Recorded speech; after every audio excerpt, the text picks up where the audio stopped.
So what we're going to be talking about today is, are you on track to achieve the goals that you want to be achieving?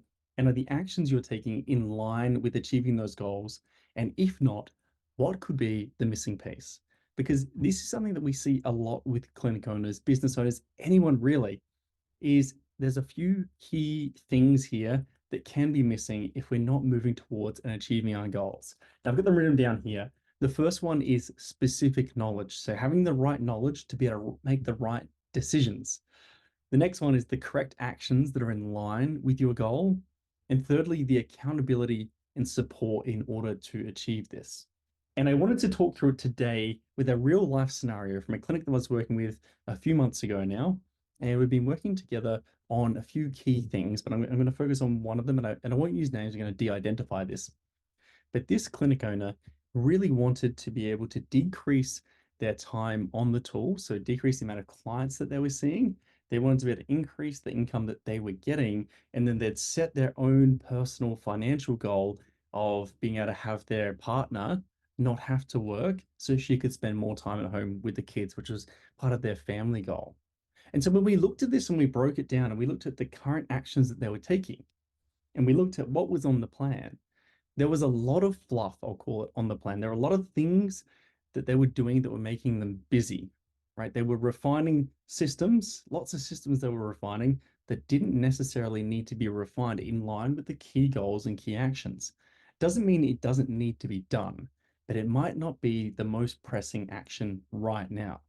And some of the key things that they did need to be working on, one of them was they need to hire two more people because in order for them to pull back and be able to increase their income to the point where their partner wouldn't have to work, they actually had to have 2.5 full-time equivalent added on, and they needed them to be fully utilized. But in the plan, recruitment was a small part of it. It had, a few actions here and there, maybe 30 to 60 minutes per week.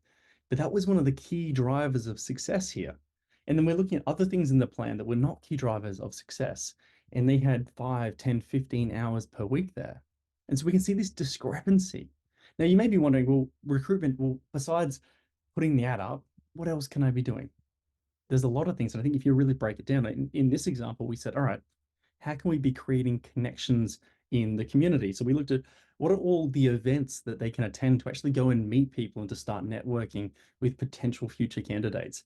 How can they be more involved with the universities?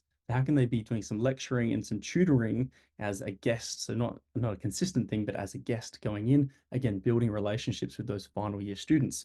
Not going to help in the short term, but that's a longer term strategy. We also looked at LinkedIn reach outs and setting 30 minutes every single day, Monday to Friday, 30 minutes a day, Monday to Friday, to be reaching out and connecting with people. Okay. And doing it in a meaningful way. So not reaching out and having this copy and paste blurb, reaching out, taking a few minutes to read their profile, understand who they are, and ask a meaningful question. We all hate it when people send us copy and paste messages on anything but LinkedIn in particular. So it's easier to stand out from the crowd by taking a little bit of time and just genuinely caring. Just think, what is a message that you would like to receive? How would you like it to be worded? What sort of thought would you like put into that? And then pass that on to the people you connect with. The game gets a lot easier when you think of it like that.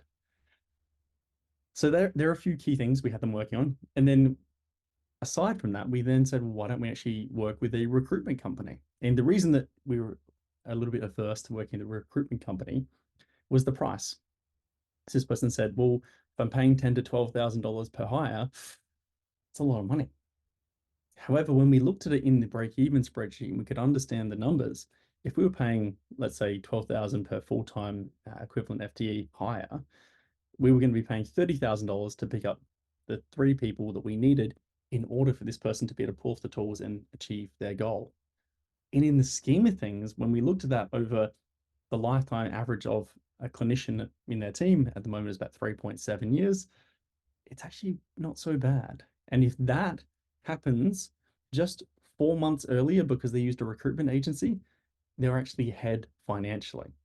So anyway, there are a few key things that we were looking at there. So we start to map these out and relook at the plan and go, what are we missing here? Part of it was specific knowledge, the right things to be working on. And then part of it was the right actions and setting up the plan and structuring the plan so that the most important things had the most time associated with them.